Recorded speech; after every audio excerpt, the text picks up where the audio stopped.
Aloha world, aloha ohana. What's good? Jonah Martin Lyon here checking in on this beautiful Monday. Hope for Maui. Seeing you with Brother Bear coming full circle right now. You know, one of our first podcasts out on Playa, one of our first live streams on Playa, and it's like we're literally in our last day, or I'm on my last day here out in this desert, and so we're just gonna tune in with the team, what's transpired over this last month of connecting to our community, international community through Burning Man, and networking with our allies and collaborators around the rebuilding, restoration, and perpetuation of culture, of community, of family, and of freedom. And this is a beautiful day to celebrate and always give thanks each and every day for life. And I'm excited to continue to share this, like, you know, our experience out here, Bear. Like we've been shooting the breeze all morning on what we've gathered in realms of like expanding our networks, our relations, how we're stepping into as, you know, indigenous people, into how do we acclimate and work with systems that have throughout many generations have not necessarily served indigenous peoples and native peoples and land and water and our elements, you know, um, our spiritual values and beliefs, and you know, seeing how we can bridge that now, and how this is bridging, and really being the bridge to establish these relations between that ancient wisdom, you know, grounded in, like, you know, Pachamama ways, and modern technology. You know, we kind of started off was a framework that we were talking about with indigenizing technology. So, you know, uh, in your Burning Man experience this year, you know, what are some examples of how you've stewarded that, you know, those efforts?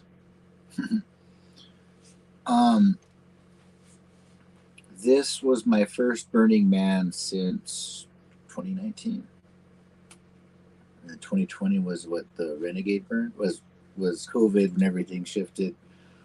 Um, and I think in 2017 was when I first met people in was when I met Red Lightning, and then people still affiliated with Red Lightning, with my friend Myron Dewey, who is just back from Standing Rock, and I believe they had Chase Iron Eyes amongst some other indigenous leaders.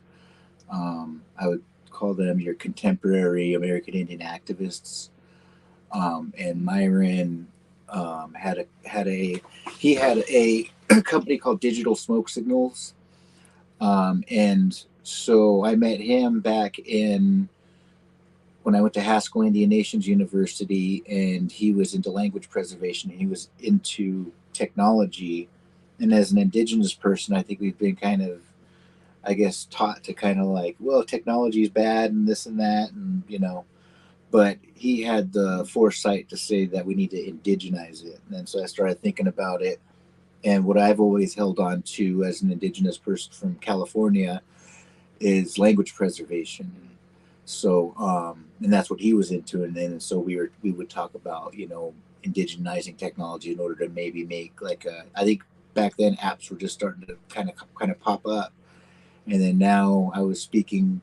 Okay, so when we're talking about spearheading is so pathogen trackers or pathogenesis, um, was able to host a language preservationist by the name of Isha Hoffer, and he's a preservation of the ghost dance as well. So I would say as far as spearheading ideas and going beyond Standing Rock and going beyond Burning Man is where we're at right now, is how do we start implementing these ideas. So we're talking about, in order to preserve language through technology, is maybe coming up with a language app. So things like that, or what you and I kind of touched on this morning, um, as far as growing from what we've stewarded here or at Burning Man this year. I'd say another stewarding part was, I was just thinking about this, was I was speaking with Shane or Thunder, and he was talking about, he was talking about how many people in the world don't experience what we experience at Burning Man. We're very few. And he was talking about possibly bringing like experiences outside of Burning Man into, I guess the default world or the Matrix or however you want to, call it. And then um, but I don't know, maybe even just maybe even just doing podcasts with even just like a different theme of like a different camp, or a different person, you know what I mean? Yeah. Is what I was thinking, almost like it, like how, I love, what I love about Burning Man is I can just be candid how I am right now, is I'm just literally like walking off of the street kind of, and then you ask me if I want to do a podcast, and I'm like, well, sure, I guess. I'm not doing anything right now. I'm the kind of person who wants to stay busy. Banana Man and I were comparing each other like sharks, as you got to keep moving, otherwise you die. So but stewarding, as far as learning from things that I learned from Burning Man, I think a recurring theme that I was talking about this year, as far as coming through the differences between, or breaking down racial boundaries, mending fences, building bridges. Um, and I was telling Slow Mo on an interview in ASA that I come to Burning Man to learn how to be Indian too, because like we're literally out here in the middle of the desert raking the land and picking up every little piece of trash, and you have to, that takes commitment, because it's not easy. You're in the elements and everything like that. So I don't know. I guess, and what I was talking to Mood about that, I go, look, how you're walking around there with no shoes on and you're all muddy and everything like that. There's like guys like Banana Man who have his trash bags on, and then me, I have my boots on so I can just slip them on and off. I go, you're establishing, you're more indigenous to the land right now than a lot of people, are right now, because you're establishing a relationship with Mother Earth right there, because and it was fun to see him too, and then how we were joking about how when we had live footage of the man who was doing the rain dance, right, and that, so I would say a lot of things emanated from, where our little trailer where we were, you know what I mean? Yeah. Right. And then our camp, and then but learning how to, I catch. So what I take away from Burning Man is I catch myself wanting to pick up trash when I'm off playa, no matter where it is. Yeah. Even if I'm driving, like from here, even when I'm driving from here to my house or wherever, is if I see trash on the side of the road, I get, I feel guilty about not pulling over and picking it up, even though I know that I have, like I'm going to pick up, I'm taking care of, real time, stuff. It sticks with me. Part of the culture, like I wouldn't even say it's necessarily, hopefully we're not operating from the guilt, but from the coming back to the stewardship and the responsibility, piece of that. And like, whose responsibility is it, to clean up, to take care of, our stuff, right? Is like the stuff that's on the side of the road is human stuff, and I think that one of the things with Burning Man and these experiences similar is that it brings us closer to our humanity and our human nature, because we're reconnecting to that, like by putting our feet into the mud and dissolving, those, like everything that was our norm coming back to that default world, that default way of being, that state of life, and our lifestyle changes, and one of the things I want to touch on too, in reflection to the uh, language, stewardship, yeah, is Isha, like, and how important the language preservation and perpetuation of language, not appropriation, but the perpetuation of it. And because many cultures, indigenous cultures, are more so spoken and passed on through storytelling, you know, similar to this fire that we all at Burning Man come around, and Red Lightning holding the sacred fire in the community of Burning Man, with that fire that brings us together and us to talk story that passes on those rights, those traditions, uh, and you know language preservation. When I think of Maui, for example, the one of the main primary objectives and opportunities right now in the rebuilding I see is the rebuilding of school, and there's many schools that were affected by these fires, and where the kids and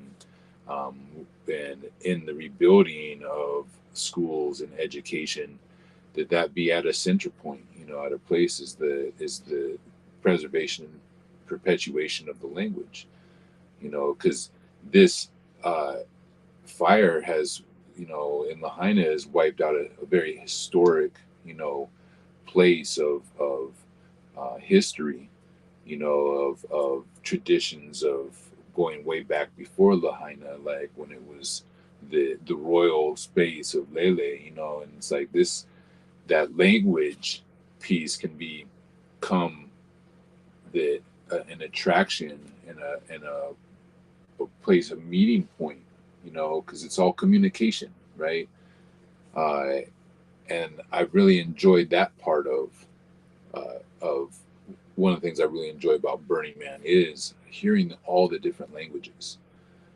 Everyone speaks. There's so many different languages being spoken out there, and everyone from around the world. Yet we're all communing, together, and it's through other uh, expressions, of radical self-expressions, right? It's through the art, it's through the dance, it's through the eye contact and the body language, and just like sometimes it's not even words, it's just like we're enjoying ourselves together, and just like I see you, Yeah. it's aloha, yeah, and so like the culture of Burning Man, and is very similar in ways of carrying on because of the influence of all nations. It's carrying on that a culture of radical inclusion and diversity. Where you can, as you said, like I feel the same way. I can be completely authentic, on myself, and just be like that all the time. Like you love this podcast. Like I'm dressed. I'm not trying to put on a suit right now and come to the table. It's like okay, podcast time. All right, okay. Let's do. You want to do it? Let's go. And that's like the immediacy of um, coming into what life is asking of us. Uh, and this is training grounds, like we, in this, right? Like I'm looking at this cup right here, right? This is, Burning Man International Radio. Like this is literally like, right, international radio, because it's international, even though it's happening on Black Rock City. Like, is anybody tuning into this radio station in the Ukraine? Probably not, but there's people from the Ukraine on Black Rock City who are tuning into the radio station, right? So this is what, again, like, and we got on to the radio station and we're able to like share a lot around the movement around Thacker Pass and the directive to protect, this sacred land, and bring awareness to why it's sacred and what took place in that history. Uh, also the environmental aspects of lithium mining in this area, and we're able to put that on into international radio. So now it's aware, right, internationally, similar to, coming in and sharing around what's truly happening on Maui in regards to these fires and what not only took place, but what's now happening, as a rebuilding process. So speaking of rebuilding, welcoming Ja to the. What's up, everybody? How y'all doing? Yeah, Justin Anthony Heidel right here. This is our build lead, one of our master Jedis, and getting in here. The logistics. Lead sacrificer. That's what it's supposed to be called. Mastermind. The mastermind. I just drive the whip cracker. Yeah, exactly. The ball buster. I try to be as nice as I can. My daddy's a hard man, He's a good man. Oh, it's funny because we were cracking the whippets last night, just like I don't know what you're talking about. I'm like, I don't even know how to do this. No. So we were just sharing about some of the comeaways from our Burning Man experience this year.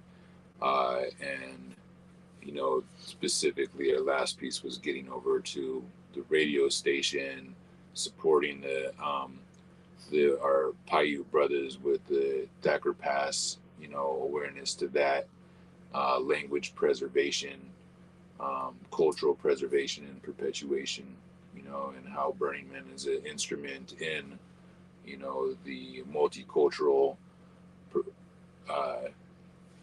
incubation, how we can coexist in all of it and be in a celebratory, communion. Yeah.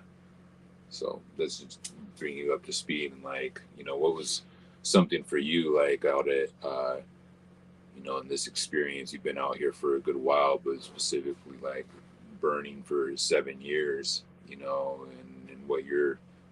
how that's brought you into cultivating as much, leadership and stewardship and care for our planet and humanity that you bring forth, in everyday life. Yeah. Well, it's funny because for me as a young human, I always had these principles inside my heart. My whole life, whether my mother or father taught them to me or not, they were inherent. Taking care of things, leaving it cleaner than I found it, being a steward instead of an owner. These things were just inside of me. So when I was brought to the burn in 2012 and they said, welcome home, it really hit a bell, and I was like, wow, for the first time, I'm around like-minded body of people gathering together, coming together to try to uphold this thing that I feel inside, and it was the first time that I saw an outward expression of some of the things that internally were happening for me and almost segregating me from the normal people of every day, working 9 to 5, concerned more about capitalism and personal gain than there's going to be fresh food next week. Yeah. So that was a very enlightening experience. And, Burning Man offers a great portal to that incubation for the community, for cultures all to come together. And I think it's still doing a great job at offering that opportunity to people to incubate, to consider something else, despite the commercialism and the consumption and some of the negatives things that we're seeing out of the Burning Man growth in I want to say we're almost at this bridging point or past the bridging point where there's the core community of people that made this thing happen, and then it's grown to a place where now all these other people are coming in because it's Burning Man. The glitter ponies or the plug and players, but at the same time, those people are still, whether they plug and play or they're coming in rich and not doing a lot, they're still in the incubator, and they still have the opportunity to learn from that, to experience that, and to take it with them where they go. So I think it's a great opportunity, and it's a great transmutation vehicle for the earth. And I would love to see more of that locally, state to state even, or nation to nation. And I'd love to see some real dedication to the principles within community, within government, within education. Right. I think it would really help the world. Right. Yeah, beautiful, bro. Yeah, what was coming up for me in your share was just how, that's exactly what we're speaking on right now is localizing our impact, and from a standpoint of like uh, how these principles can be foundational pieces, fundamental to the how we're being within the community, how we're operating, how we're showing up, and then from looking at it as in this rebuilding of Maui, we're in this point as in the process of that internal architecture as well as the external architecture. Like it's like we're fundraising, Hope for Maui for the materials and the barge with things so that we can rebuild homes for thousands of people, while at the same time, like it's similar to having a houseless situation where if we're not working on the internal like architecture and how we are as beings and how we move and navigate in this space in our as a community, how we commune with one another, then you know the the house doesn't feel like a home. We can build all these houses, but they're not going to feel. Oh, it actually becomes a barrier. Like, exactly, becomes right? A separation. That's exactly. That's what we were good. That's what we were touching on earlier. Is making I think Burning Man, the culture of leave no trace, and then it for the most part, people coming in with a short amount of time, establishing a camp or art or whatever it is, and having to take it down and then extract it in a short period of time. Um, I think that would be an opportunity for somebody if they wanted to. I mean, it represents a natural disaster in itself, but people like, our camp and other people that we're seeing is that we actually flourish in that environment.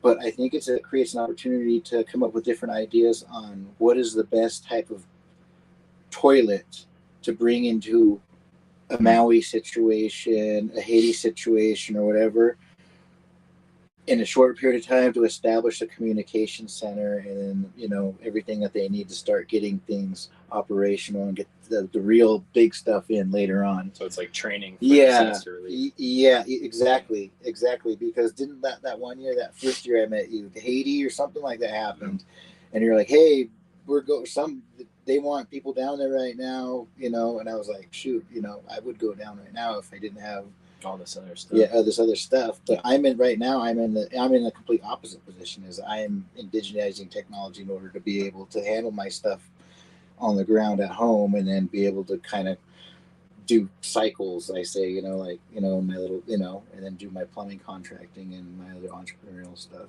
Nice. But I like, because right now at my house is I just went back and I have a broken pipe and it has to do with my toilet. So now I'm like, oh shoot, I might have to jackhammer it up or just go to Lowe's and make a compost toilet for a minute. That's what you should do.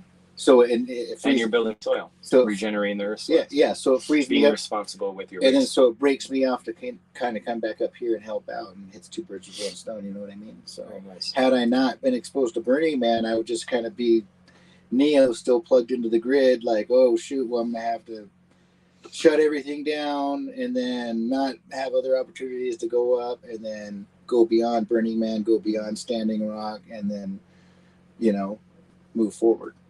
So it's really helping you get out of the box, thinking out of the box, getting out of being okay with being out of your comfort zone. Instead of melting down, you're creating solutions instead of panic. That's very cool. Yeah, and equating it to this disaster relief, response. It's exactly that, like training, for the unthinkable. This year was like chaos within chaos, right? Like Burning Man's already a chaos. I remember my first experience of Burning Man. Yeah, all right. Squeeze in. Pete in the house. Squeeze it in. The miracle man is here.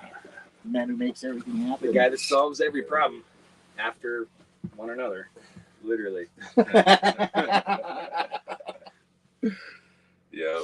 It's like people will come to me and they'd be like, I got a problem with this, and if I can't fix it, I'd be like, okay, I got just the guy that can help us. Yeah, Yep. MacGyver. We need a bell. Disaster relief itself. Yeah, and this is when with disaster relief and response, ultimately you need a team, like this. You need a team that works well together, that is able to handle high levels of stress.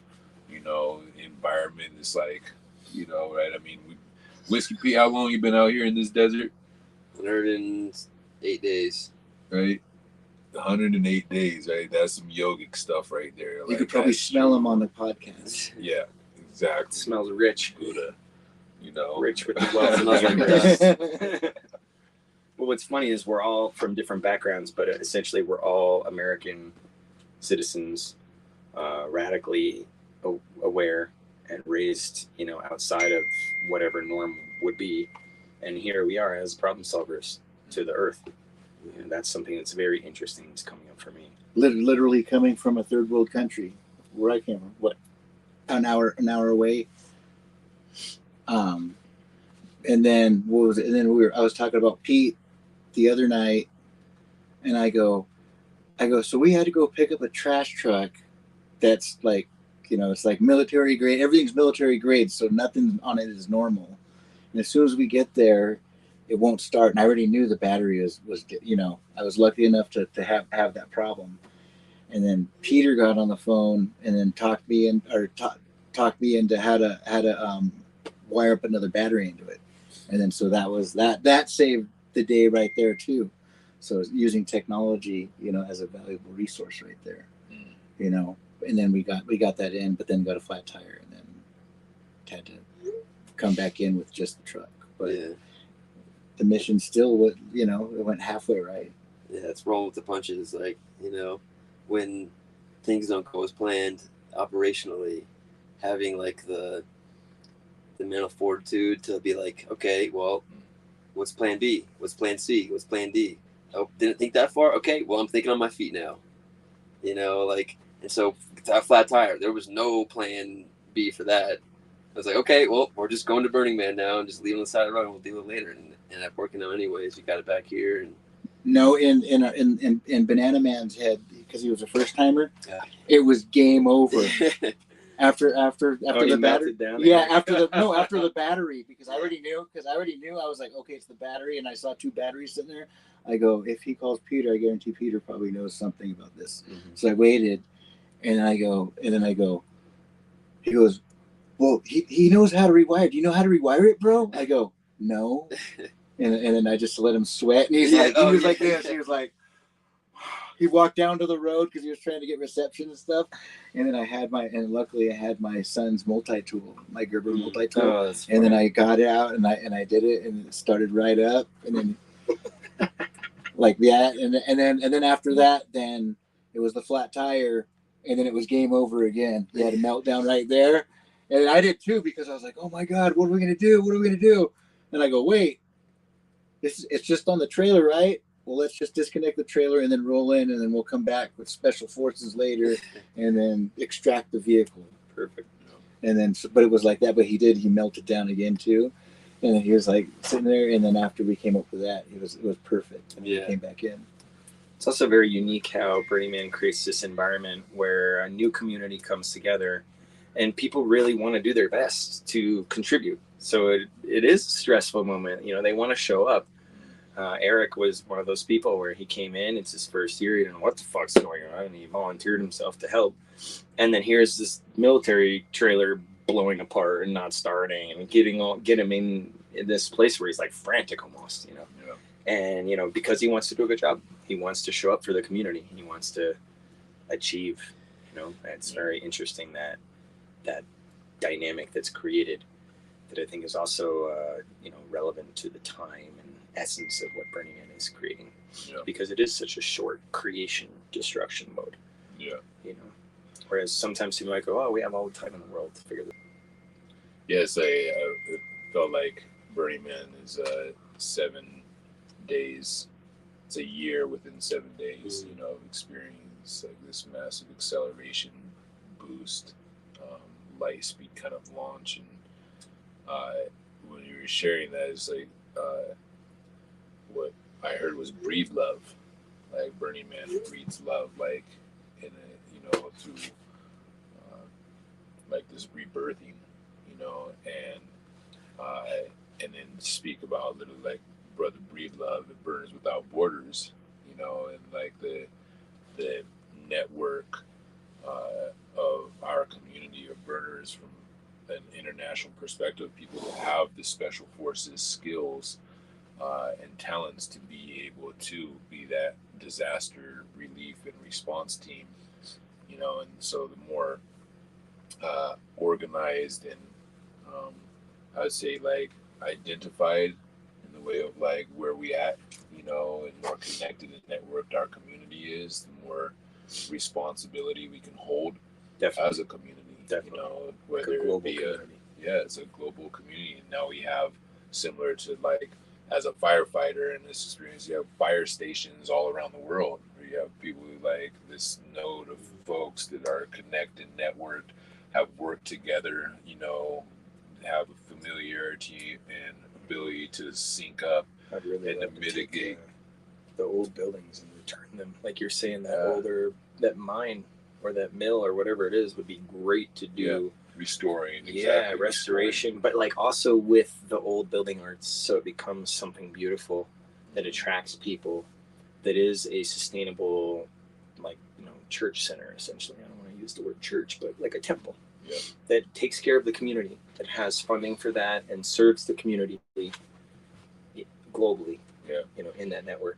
This brings up that you brought up the exact piece of architecture on Maui, and the cohort or group that bought the old sugar mill are burners. Yeah. And their whole vision is this to be the cathedral of sustainability, and for that centrally located on Maui, to be a resource center for, our infrastructure, that's needed, because coming back to third world company or third world, nation, like Maui is kind of an interesting mix of that. Like you have like third world kind of experience right across the street, or down the way from like, highest level first world tourism, capitalism, like convenience. It's also interesting how the tourism model is breaking down post-COVID,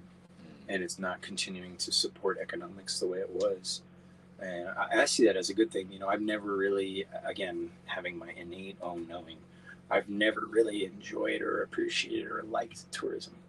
Most of the time you have people coming from other places unaware. They don't care about where they're at. They literally are throwing their garbage wherever they want to see the pyramid. Oh, I never seen the pyramid, and I'm just going to go to Egypt to see the pyramid. What a huge waste of resources for a selfish need. Like, I don't like it personally.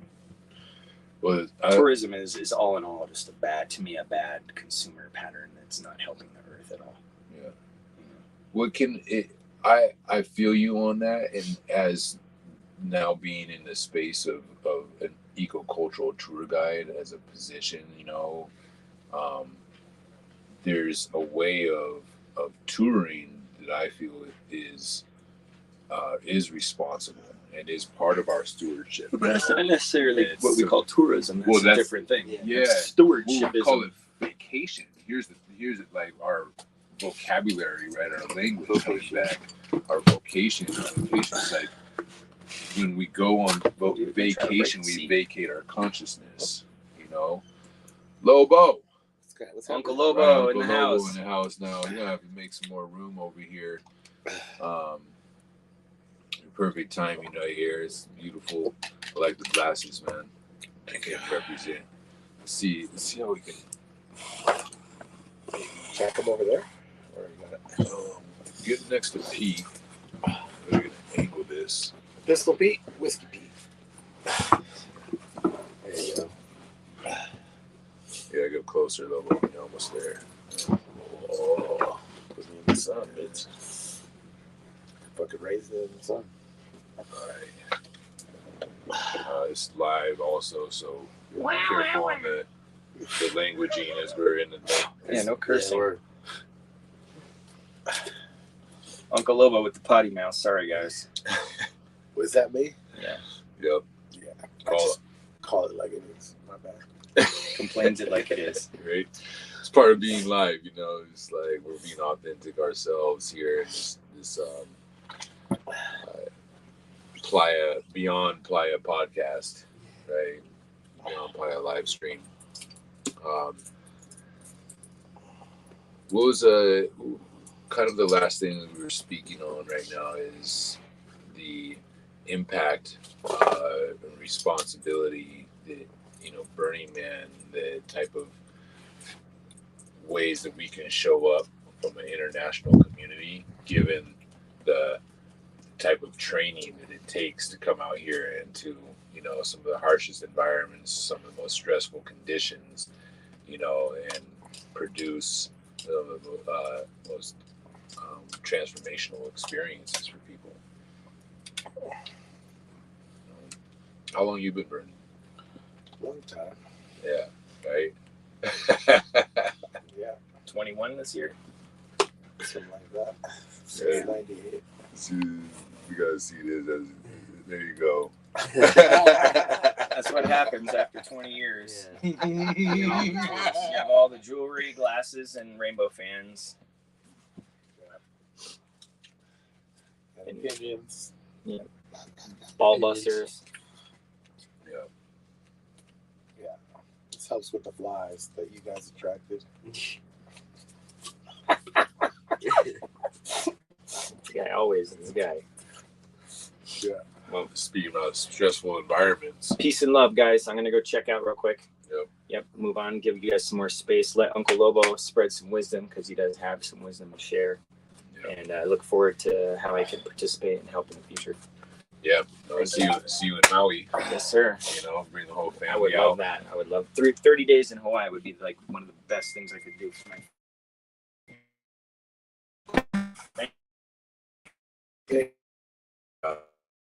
Right there.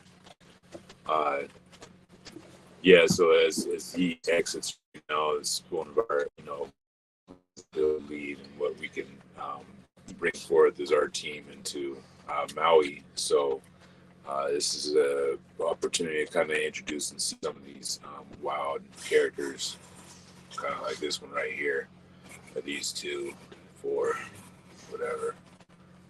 That's a good one right there. That's a pretty scene. Need to riff for a minute. So what kind of wisdom you got for us, Uncle Lobo? Well, it depends. What is your question? Wisdom for how to survive out here or something else? Well, it's given that our focus here is on Hope for Maui. Well, Hope for Maui, I would say that, you know, stick to your guns, you know, hold it down, keep, you know, code in your life, and you know, just think positive and never give up. Always, you know, manifest and, you know, speak to the universe and ask it, you know, what you want, you know, your life to be. So if that's like, you know, recovery and, you know, rebuilding and flourishing again in life in Maui, then that's what you need to ask for, and you need to speak it every day and speak like it's already happened, and it will come true. Because whatever you put into the universe, whatever you speak, is what's going to pretty much happen in your life. That's what I believe. So everybody in Maui, stay strong. You are very strong people. Come from very strong, you know, blood warriors, and you've been very resilient. You've been through a lot, and you know, you're built for this. You guys can come back bigger and better than you were before, and you know. So find the people, you know, in your life that that you trust. Build your community back stronger than it ever was, and just keep marching forward.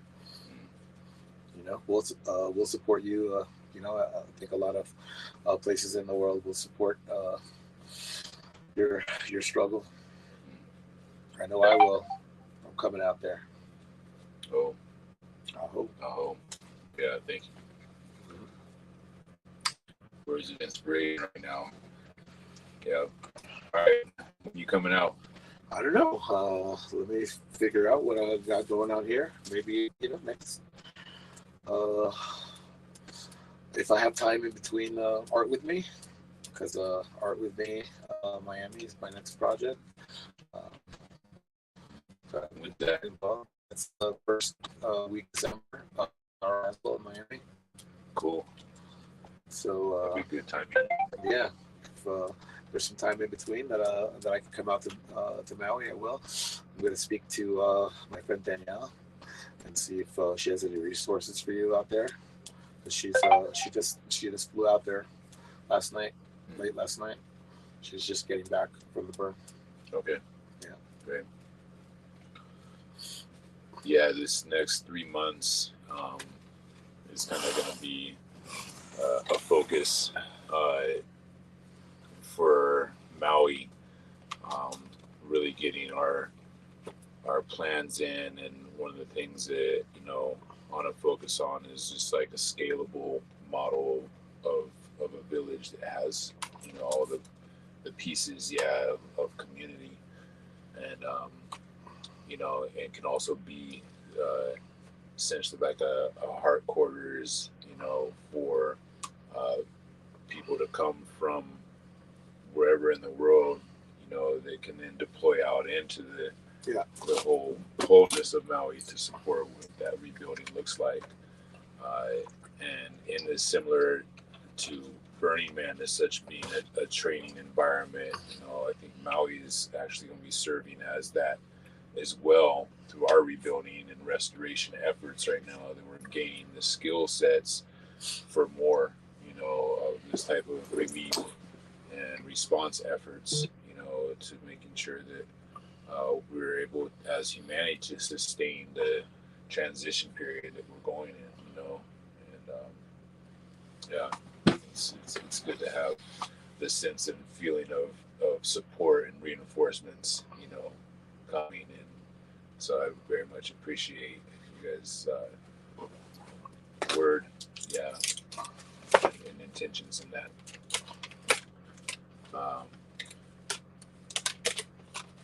Trying to get Whiskey Pete out here early, a little bit earlier than later, because he's been in the desert way too long, and so we need to get him to some water, some waterfalls and some beaches and some beautiful place to be, get him restored so that he can support our efforts here. Yeah, the balance, get restored to help continue to restore.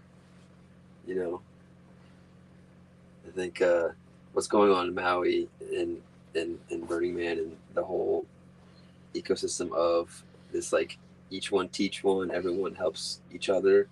It's like we all do the first part, which is we help each other.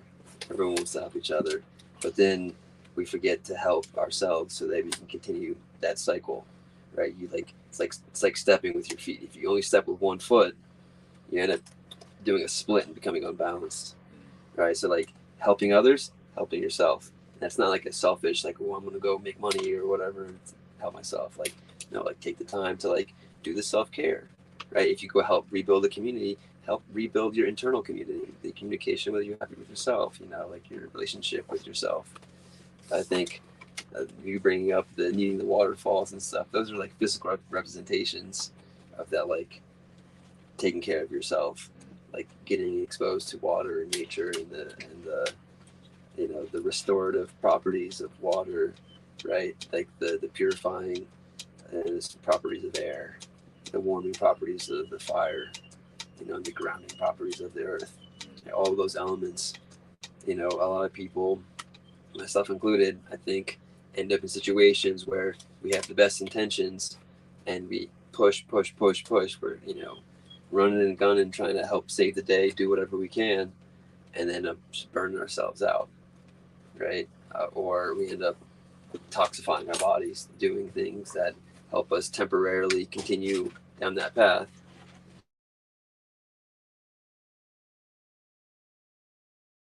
Or not been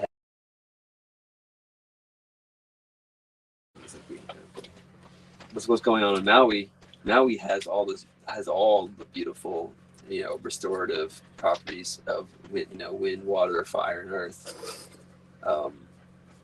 And the fires there can be, interpreted as like an imbalance, right? Maybe the fires, kind of got to the point they did because of some kind of imbalance within the heart of the world, in Hawaii.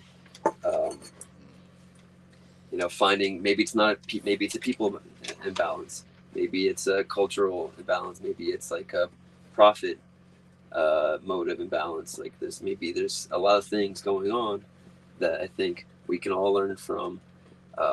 In the islands of Hawaii, the playa of Burning Man, like even in Omaha, Nebraska. It doesn't matter where you're at in the world. Your ecosystem is a representation of the greater whole, and internally, we are the atoms that make up that organization.